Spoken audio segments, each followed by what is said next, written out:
गण्या, गिरणीतला यो पांढऱ्या पिठाचा धुरळा म्हणजे लोकांच्या घामाचा चांदवा आहे बर का. याचा कण पण वाया घालवायचा नाही बघ.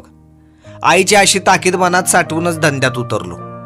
गावच्या उचापती करत फिरणाऱ्या गण्याला आईनं गिरणीच्या जात्याला बांधला म्हणून बरं, नाहीतर नाद करून बाधत झालो असतो. आता किती वर्ष झाली, सकाळी हनुमानाला नमस्कार करायचा आणि थेट गिरणीचा रस्ता धरायचा असं सुरू आहे बघा. आता तासनतास उभं राहून जसं पाय भरून येतात का नाही, तसं पीठ छाती पोटात जाऊन खोकल्याची ठास लागत्या. पण कसं आहे, धान्याला भरडलं चिरडलं तर पीठ दिसणार आणि मी राबलो खपलो तर संसाराचं मापटं सुकानं भरणार. त्यामुळं दादा जरा बारीक दळा बर का. या चालीवर या गिरणीत डब्याचं रिकामं होणं आणि भरणं सुरू आहे बघा. आता या चक्राबरोबर दुसऱ्या एक चक्रात स्वतःला अडकून घेतलोय. आईच्या हातच्या शेवया ठिकठिकाणी विकतो. आईला गिरणीत थांबून 4 ठिकाणी जाऊन येतो. आता लई लोकांनी ते छोट्या छोट्या चक्क्या घरात बसवल्या तो, मग आम्ही पण एक छोटा टर्न घेतला बघा.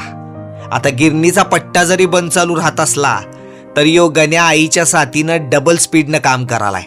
शेवटी काय आहे, गिरणीत कधी कधी ते गिराईक डोळे लावून बसतात बघा, आपल्या डब्याचा नंबर कधी येईल म्हणून.